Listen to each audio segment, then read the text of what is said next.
राजा भैया की एक चाल ने भारतीय जनता पार्टी की मुश्किलें 3 लोकसभा सीटों पर बढ़ा दी हैं। हम बात कर रहे हैं कौशाम्बी सीट, प्रतापगढ़ सीट और प्रयागराज सीट की। नमस्कार, मेरा नाम है विवेक राय और आप देख रहे हैं एबीपी लाइव। राजा भैया को लेकर के ये बात कही जाती है कि राजा भैया और उनका जो दल है उसका प्रभाव प्रतापगढ़, कौशाम्बी ये वो सीटें हैं जहाँ पे उनका प्रभाव खासा माना जाता है। और इसी कारण राजा भैया 2 विधानसभा ऐसी सीटें हैं जहां से लंबे समय से वो और उनकी पार्टी के लोग विधायक चुने जाते रहे हैं। कौशाम्बी वो सीट जहां राजा भैया और उनके जो दूसरी पार्टी के विधायक हैं, कौशाम्बी लोकसभा सीट के अंदर ही 2 विधानसभा वो सीटें आती हैं, जिसमें कुंडा विधानसभा और बाबागंज विधानसभा, ये वो 2 विधानसभा सीटें जहां राजा भैया का अपना एक ये कहा जाता है कि वो काफ़ी ज़्यादा हस्तक्षेप रखते हैं वहाँ। और इसके साथ साथ कौशाम्बी सीट पर जो सांसद चुना जाता है वहाँ राजा भैया के एक इशारे की अपनी अहमियत होती है। भारतीय जनता पार्टी इसी कारण चाहती थी कि राजा भैया का समर्थन उसको कौशाम्बी सीट, प्रतापगढ़ सीट पर मिल जाए। इसको लेकर के भारतीय जनता पार्टी ने काफ़ी कोशिशें की। पिछले दिनों गृह मंत्री अमित शाह से भी राजा भैया की मुलाकात हुई और उस दौरान ये बात कही गई। अमित शाह ने इस बात का आश्वासन दिया कि राजा भैया की जो दिक्कतें हैं उसका समाधान होगा और राजा भैया जो चीज़ चाहते हैं या जिस तरीके से अपना हस्तक्षेप चाहते हैं उस हस्तक्षेप के साथ वो अगर भारतीय जनता पार्टी के प्रत्याशी को समर्थन देंगे तो चीज़ें सारी बेहतर हो जाएंगी।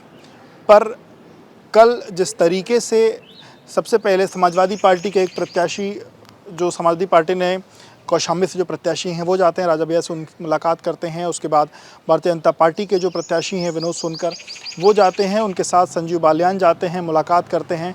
पर ये मुलाकात बहुत एक तरीके से फ़ायदेमंद नहीं हो पाती है। उसके बाद राजा भैया जब एक जनसभा करते हैं तो उस दौरान वो न्यूट्रल होने की बात कहते हैं, यानी कि जनता से इस बात की अपील करते हैं कि वो जिसको चाहे वोट करे, अपने हिसाब से वोट करे। उन्होंने ना भारतीय जनता पार्टी का पक्ष रखा, ना ही समाजवादी पार्टी का पक्ष रखा। आपको बता दें ये कहानी पिछले कुछ दिनों से चल रही है। राजा भैया अपने एक सहयोगी शैलेंद्र कुमार को कौशाम्बी की सीट से प्रत्याशी बनवाना चाहते थे।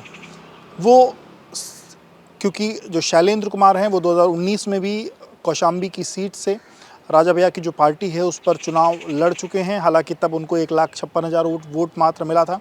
पर इस बार राजा भैया की कोशिश थी कि उनके जो सहयोगी हैं उनको कौशाम्बी से टिकट मिले। हालांकि उस दौरान वो भारतीय जनता पार्टी से उन्होंने बात करने की कोशिश की थी, पर तब भारतीय जनता पार्टी से उनकी बात नहीं बन पाई थी। इसके बाद एक धड़ा ऐसा भी था जिन्होंने समाजवादी पार्टी से राजा भैया की बात कराने की कोशिश की। समाजवादी पार्टी के जो उस दौरान प्रदेश अध्यक्ष हैं नरेश पटेल, वो राजा भैया से मिलने भी गए, पर सपा के खेमे से भी बहुत बात नहीं बन पाई। और ये दौर वो था जब प्रदेश में राज्यसभा के चुनाव हो रहे थे, राज्यसभा को लेकर के वोटिंग हो रही थी। ये माना जा रहा था कि राजा भैया ने एक शर्त रखी थी कि जो उनके आदमी को सपोर्ट करेगा या जो उनके आदमी को प्रत्याशी बनाएगा वो उसे ही समर्थन देंगे। पर तब भारतीय जनता पार्टी की तरफ से एक आश्वासन लोग कहते हैं कि मिला था कि आपकी बातें सुनी जाएंगी।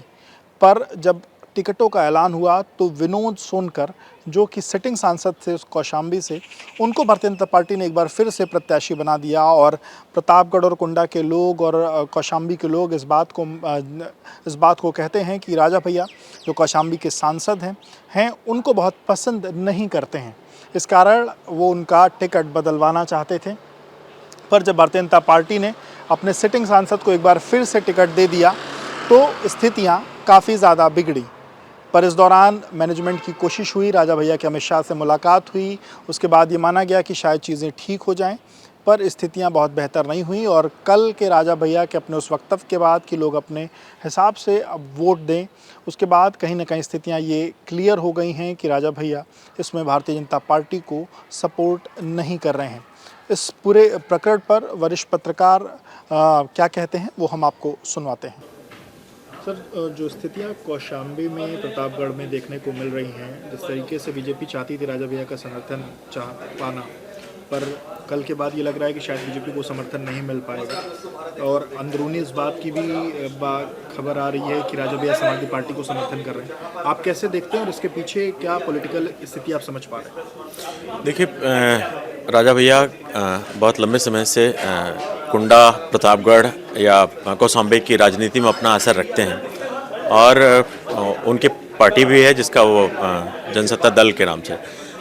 अब फिलहाल जो स्थितियां हैं कि चूंकि उनके अपने कैंडिडेट सीधे नहीं लड़ रहे हैं तो उन्हें किसी न किसी को समर्थन देना है और वो अपना पसंदीदा व्यक्ति को ही समर्थन देना चाहेंगे।